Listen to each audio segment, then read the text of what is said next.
Salve, salve pessoal, sejam todos bem-vindos a mais um Café Livro Sala. E hoje nós vamos comentar um artigo, né? Não estou com nenhum livro em mãos, né? Hoje nós vamos comentar o artigo do Adorno, de 51, que é a teoria freudiana e o padrão da propaganda fascista. É um artigo que está disponível no blog da Boitempo, né? Foi lá que eu encontrei esse texto, então a gente vai deixar aqui o link para o artigo na descrição do vídeo, tá certo? E esse texto, pessoal, é uma tentativa, né, a continuidade de uma tentativa do Adorno e compartilhada com os outros autores da Escola de Frankfurt, né, da teoria crítica, de entender o fenômeno dos regimes totalitários de massa, né, o fenômeno do fascismo. Então, formular uma teoria crítica de sociedade passava por entender a tragédia do fascismo naquele momento, né? Então, em 47, o Adorno e o Horkheimer já tinham publicado A Dialética do Esclarecimento, né? Um texto onde eles questionavam o rumo do iluminismo, o rumo do projeto iluminista de emancipação e de liberdade dos homens através da luz do conhecimento científico, né, do conhecimento técnico-científico. Então, Adorno e Horkheimer começam esse texto se perguntando por que a humanidade, ao invés de entrar num estado verdadeiramente humano, se afundava cada vez mais na barbárie, né? Esse artigo que nós vamos comentar hoje é de um pouco mais tarde, onde um momento em que o Adorno se volta para a teoria freudiana, para o que havia de mais moderno na psicologia, né, para tentar entender o fenômeno dos regimes totalitários de massa. Isso porque nos anos 20 o Freud já tinha escrito A Psicologia das Massas e a Análise do Eu, né, onde o Freud definia o grupo como uma união de indivíduos que compartilham de um ideal de eu semelhante. E esse ideal de eu semelhante transferido a um objeto é que unia esses indivíduos em grupo, né? Então, a natureza da ligação desses indivíduos no grupo é uma natureza libidinal. E justamente o Adorno vai dizer que a adesão ao ditador, a adesão ao Führer, ela obedece também um vínculo erótico, perfeito? Porque na incapacidade de seduzir as pessoas e de angariar o apoio das massas pelo discurso racional, só cabe ao fascista, então, atingir esses seguidores pela tua natureza psicológica, né? Pelas bases da sua psique. E é isso que acontece, então, no fenômeno fascista. Pois justamente, gente, o que o Freud estava tentando entender era a transformação do indivíduo em massa, né? A conversão do indivíduo em massa. Como isso ocorre?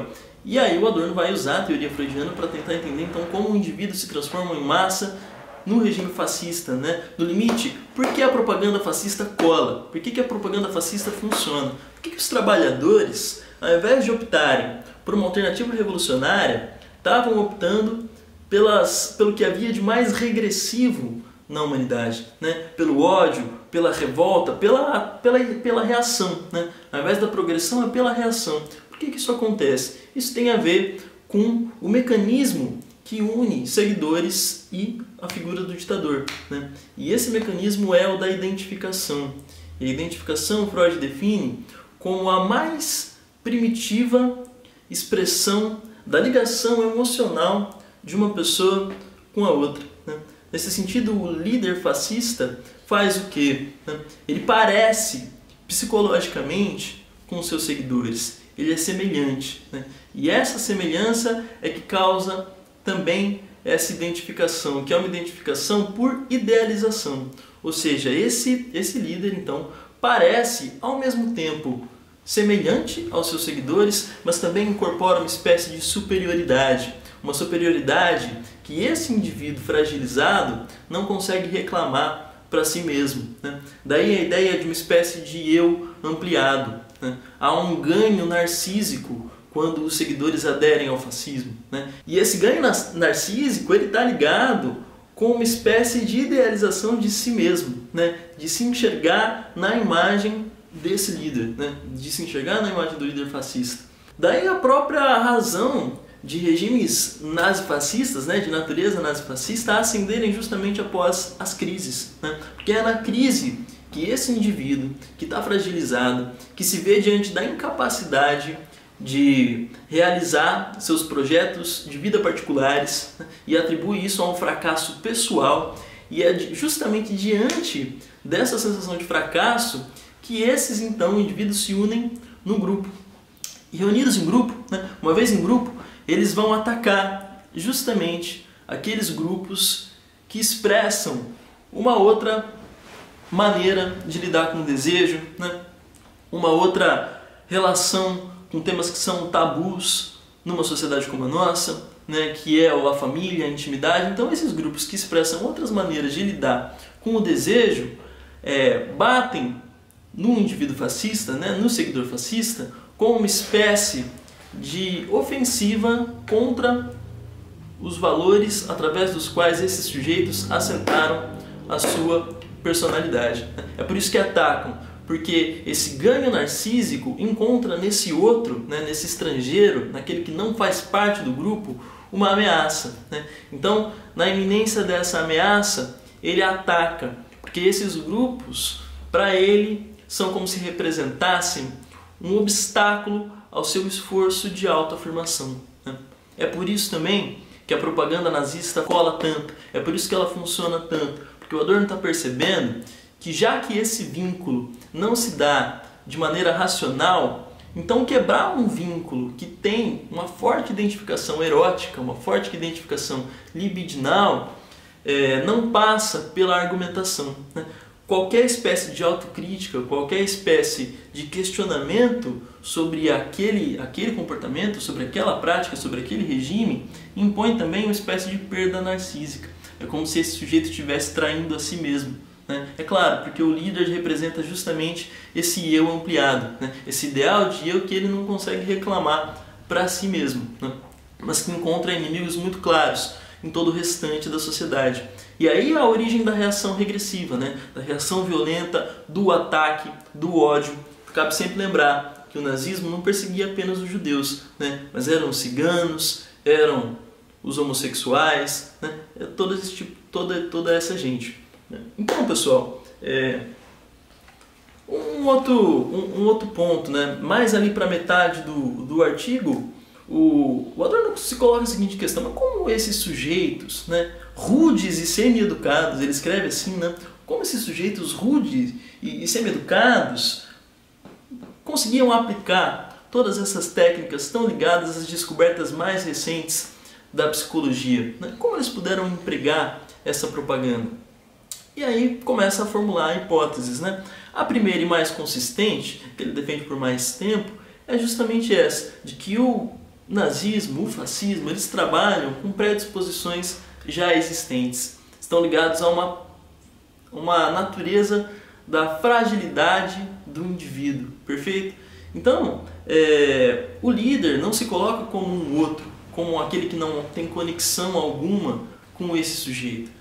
Pelo contrário, o seguidor e o fascista se reconhecem justamente por um vínculo de uma psicologia semelhante, perfeito? Então essa superioridade é o outro caldo, que realiza a necessidade do seguidor de se submeter à autoridade e de ser ao mesmo tempo ele a própria autoridade. Então não significa de alguma maneira que eles conheciam essas técnicas, né?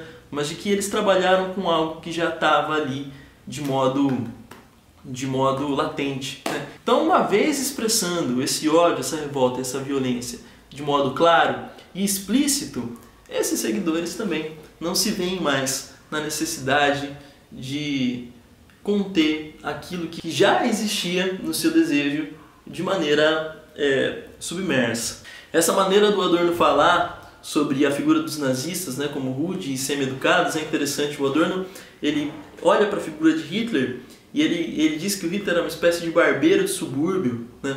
Não havia essa espécie de mistificação em torno da figura do Hitler, pelo menos para os alemães naquele momento, né? Ele parecia justamente um sujeito absolutamente simples, um sujeito banal, o que hoje tradicionalmente nós poderíamos chamar de o homem médio, né? O cidadão de bem, o homem médio. Acho que é mais próximo dessa figura que nós temos no nosso presente, né? E o Hitler era esse tipo de sujeito, então como se fosse um homem médio alemão. O Goebbels, né, o ministro da propaganda fascista, o Adorno leu os trechos publicados de Diário do Goebbels. Ele identificava o Goebbels como um sujeito astuto para participar do jogo da política de poder, mas também um sujeito que não era capaz de grandes reflexões sobre temas sociais, sobre temas da psicologia, sobre temas da sociologia, que não parecia conhecer essas teorias, né? Ainda assim, o fascismo, então, trabalha com essa predisposição. Mas isso é importante entender, né? Esse ponto. Porque não é uma argumentação racional, porque não é um vínculo consistido num programa de governo, num projeto de sociedade. É um vínculo erótico, é um vínculo libidinal. É por isso que ele é tão difícil de ser partido, né? Então é por isso também que esse texto do Theodor Adorno é fundamental para a gente entender um pouquinho mais da personalidade fascista e da psicologia do fascismo, tá certo? Então é claro que a leitura é sempre muito mais ampla do que breves comentários, né, pessoal? Leiam o texto então que está aqui na descrição desse vídeo. Beleza? Eu espero que vocês tenham gostado, que vocês estejam acompanhando o nosso Café Livro Sala, que esteja servindo ali para instigar novas reflexões. Estaremos sempre por aqui, né? Vídeos novos toda quarta-feira. Então comenta aí nos comentários, pode sugerir livro, pode sugerir autores e autoras que você gostaria de ver aqui no Café Livro Sala. E a gente vai lendo tudo, a gente responde todos os comentários, tá certo? Então é isso, pessoal. Um abraço, beijão e até a próxima.